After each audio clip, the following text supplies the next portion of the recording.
some, some Silk in the back, some inappropriate music like Silk in the background, like there's a meeting like, in my bedroom.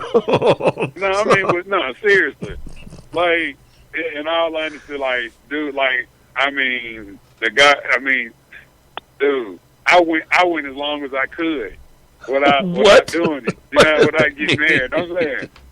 I'm just saying, just not on purpose, but like holding out, like my career changed. Like my career changed, and I got in the radio. Huh? Just like a holdout, like the NFL, like Adrian Peterson. I'm just saying things. But things start. Like I got in the radio. I moved to Augusta. She was an accountant at the time, and she was trying to get into education. So like it was a lot of things going on. So I was gone, and then so it was like, but yeah, man. Everybody that know me, they be like, "Boy, I don't know how you stretched that thing out so long." Because shoot, we started dating like in 2000, and we got married in 2007. Semantics. So yeah. Semantics. What the song say? Take your time, young man. Exactly. What's the My rush? mama used to say. That's the rush, man. You know what I mean? I just told her, I was like, you tell them unhappy bro at your job to shut the hell up. Because that's what it boils down to at some point, you know what I mean? Mm-hmm. And that's what I was like, look, I don't want you to be unhappy, man. So, yeah, let's go ahead and get this done, said and done with, because it don't change nothing. Like I'm not going to love you more after the I do's are exchanged than I did before. That's not going to happen, right. But it is. Right. So I was like, yeah, you tell, because I love the fact that my old lady works with a bunch of bitter broads with dudes that treat them like crap. Because every now and then, like, she just come home with this look of gratitude on her face, looking at me, and I'm like, I know what happened today. Yeah, someone came to work crying because her husband wouldn't stop calling her a fat bee. Yep, good job, homeboy. You just made me look extra better for doing nothing. By the way, extra better. That is a word. Extra better. You ever call Miss Calloway the B word? Like, we got time to burn, dude. We just have conversation, dude. As in, like, my B? Like, you just call her a B word, like, in whatever context. Maybe. Maybe. Like out of anger. You just let it fly out of anger, dude. Maybe. Yeah, damn, maybe. I used to do it all the time, dude, but not like on purpose and not like angrily. Like, I would just like be talking the way I talk. And one of them conversations that you be like, no, like she'd be telling me something about like something that happened at work with the stupid chick she worked with, and I was like, man, I you know what? Now I think about it, it's not me really calling her a bee. It's just me associating her. Like, that's what you bees, right. Like that's what you bees do at work all day. Right. So it's like putting her in the in the clump. Hey, she understand. I don't mean it like that. So it's never been a problem. I don't do it often, but I just kind of catch myself after the fact, like, oh, I just did that, and she's still cool. That's why we're together. She knows I'm an idiot, and there's nothing she can do about it. Yeah, because sometimes just in general conversation, I done let that thing. Yeah, I got a filthy mouth, and especially when something's happening that I don't want to be happening. Like when I have to hear stories about these ignorant broads at her job. At a point I appreciate them for being who they are, but then at a certain point I don't want to hear about it. I just want to reap the benefits. I don't want to hear whatever her name is did and how stupid she is and about her having 2 kids by a dude that's already married to somebody else. I don't care. Whatever. She's an idiot. He's an idiot, and whatever. Go to hell, everybody. But you know what? I ain't gonna lie. In life, the B word, man, I have found myself that I really like, if I use it, it's just like a straight up slippage, right? Well, if I'm talking about somebody like me and you talking up, like, yeah, man, that B, yada, yada, yada. But, like, for real, like, that word has always been, like, fighting words. Like, like growing up, like if a chick called a dude that, you know what I'm saying, and she got up in his face and was like, so what you gonna do, B? Like 9 times out of 10, that dude would go try to kill that chick.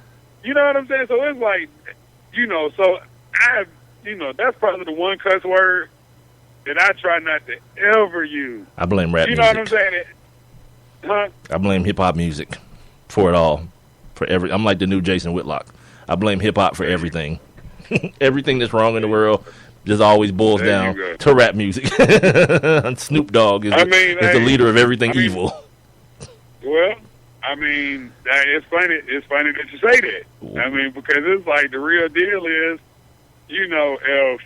if when we were growing up, if all we listened to, if all we heard was like Dougie Fresh and Slick Rick, who did cuss every now and then, Dana Dane, rappers like that, Heavy D and the Boys, the Fat Boys, like if rap never evolved, from its early being, like I don't really think that my mouth would be as foul. It'd probably still be foul because my dad had a real foul mouth. Yeah, I know but mine would it be. wouldn't be as I don't blame foul anyone. because well, I'm just saying, I never forget when DJ Quick, when his album came out, Quick is the Name, the one that had Tonight and Born and Raised in Compton. Mm-hmm. Like, man, I swear to God, my vocabulary got so, oh man, my street vocabulary, oh boy, it got so thick.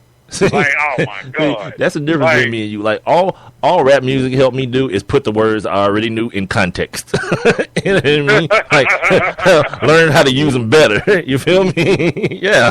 I'm like, okay. That's what I'm saying. That's what you say to a girl when you want her to do that to you. Okay. Yeah, boy. Hey. Thank God for Tila. And then even like the weed, right? Like, I don't, like, when we were when we were coming up, like, I don't remember the older kids, like, smoking weed. And I had a lot of high school, kids that were older than me, when I was growing up. But I don't remember them smoking weed. What made me first remember when, like, weed came back, if you will, if it really went somewhere, was when Dr. Dre and Snoop, when they came out together, it was just like, they had the reefer hat, so everybody was getting, the marijuana leaf airbrushed on their head, or getting the hat with the marijuana leaf stitched on the hat. Everybody was smoking blunts, like Philly blunts, like, I just, that's when the trap really took off, like, So essentially, you are blaming rap music for the downfall of the youth. Then I was being satirical, but it seems to me like you're being real. That is funny that you should say that. No, weed never went anywhere, and I knew plenty of people who smoked weed way before the Chronic album.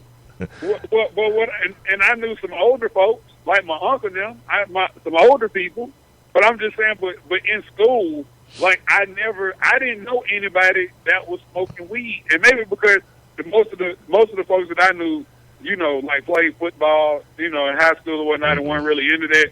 And so what do you mean? Half them dudes that play football at your school was on cocaine by the end of the day. What are we talking about? Dude, man. Shut up, Mike. That was like, come on, man. It wasn't one dude, but we'll have that conversation when we're not doing this show. It wasn't one dude, first of all. It was a variety of guys. Okay, well, I don't know, because I went with them. Now, I might have been with them smoking weed, but I went with them. I went with them doing anything else. So I'm just speaking for what I know. And that's what I'm saying. Like, that's what I remember. Like, I remember being in high school, sitting in the car in the little cut spot, smoking weed, listening to the Loonies, I Got Five on it, or listening to E40, Sprinkle Me, man. We put Rob into the hot tub time machine. Now watch him go. No, but Bone Thugs and Harmony, First to the Blunt, listening to Death Row music, Tupac, when he got out and put out All Eyes on Me, like, that's what I remember. And they was all glorifying smoking weed. Redman, which is one of my favorite artists, and Method Man too. Like, that's what they were doing. Everybody was glorifying, smoke weed every day. He lived here for a while? He may still live here, dude. Yeah, Redman. Yeah, that's him. When him, Eric Sermon, and Keith Murray, when they were doing that little Funk Squad thing, they were all here. Did I tell you the story about the time we was we were at the park when I was coaching the kids at the park, and then I'm getting my son ready. It was like 7:30 in the morning. I'm getting my son ready, putting his shoulder pads on and everything, trying to make sure he got everything. I look to the left, and I'm still half. So I'm like, where the hell do I know this dude from? I've seen this. And I walk up to him. I'm like, man, what high school you went to? He was like, man, I ain't from here. And I looked at his face. I was like, oh, oh. You Jamal. Oh, you Nah, Jamal. I ain't say you Jamal. I think I called her Reggie, though. I think I called her Reggie. And, you know, because the reason I called her Reggie, because his son played at the party. His son's Reggie Noble Jr. So that's where I was like, but that is the name. yeah, I put it together, and I was like, oh, Reggie, you know, like I know this dude or something, but I actually knew of his son, who his son was, and actually put the faces and the names together. I was like, this is weird. Like, who's gonna ever believe it? It's like 7:30 in the morning. I'm in Tucker Park and having a conversation with Redman. What? Well, you know what I got to ask you? Was he high? Nah, he wasn't high. He was pissed though because it rained the day before and he had on some fresh Jordans and he stepped in the mud and I was like, ooh, that's a bad look. But you got it, homeboy. Yeah. You got another pad at the crib. I'm almost assuming. Yeah. But Reggie Noble. Yeah, that was one of the weird things. As now we know exactly how Rob got into weed. It was rap music, everyone. Smoke weed every day. Dog said that I was like, might as well. See, that's not what happened. That's not what happened at all. Let's see what we can. We got like 4 minutes left in the hour, so we can do this. We can do this. This Tiger Woods thing real quick. Apparently, Tiger Woods was not caught on camera. He was at the World Series of Poker in Vegas and took a picture with this little fine bikini model. And so you see Tiger Woods with white chick, you automatically assume there's some fornication going on. But apparently not. And it didn't come from him. The model herself. What did this say? It says, because an extremely hot woman that has been connected to tell TM Sports the two are actually not banging. This is what it actually says. And Tiger, he didn't even try. See, this is a dude who understands where his power comes from. the power to abstain at this point. Yeah, because the last thing you need is, some old pink toes bringing you down. And matter of fact, you don't need no black bras bringing you down either. You don't need nobody to bring you down. You need nobody to So what's next for Tiger? Like, what's next for him? You know what I'm saying? What do you mean? I mean, like, is he gonna keep messing with the pink toes, or is it? Well, I mean, probably. That's what he like. Probably. That's his deal. But you got like the Lindsey Vonn thing wasn't bad. That wasn't bad. But the story came out. After it was rumored that he cheated on her. It came out later that really what it was, she wanted to be married. He was like, nah, not going down that road again. Yeah, we ain't gonna do that no more. Tiger need an Asian woman. Why does he need an Asian woman? This sounds like it's about to be like hella racist, and I want to hear it now. I'm like, why does he need an Asian woman? I mean, and no reason I say that, because I could just see, like, certain Asian women that I see, they just appear to be more submissive. Oh, yeah. This is about to be racist. And that's what I mean. No, I'm just saying, like, Tiger just... What do you mean, like, no? If Tiger's going to be married, he needs somebody that's just kind of cool with his comings and goings. You know what I'm saying? Like, he don't need nobody. Why is that? Well, wait a minute. Why is that exclusive to Asian women? I'm just saying, because you're back on that island again.